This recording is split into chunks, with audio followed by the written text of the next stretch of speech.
உங்களுக்கு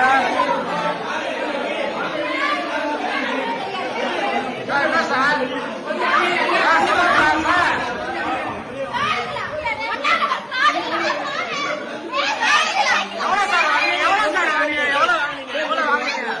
எவ்வளவு வாங்குறீங்க திமுக எவ்வளவு வாங்குறீங்க சொல்லுங்க எவ்வளவு வாங்க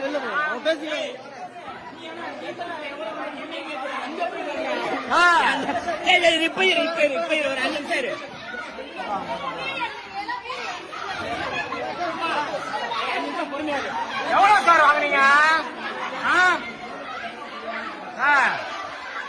கல்யாணத்துல வந்து நடக்குது சார் என்ன சார் பண்றீங்க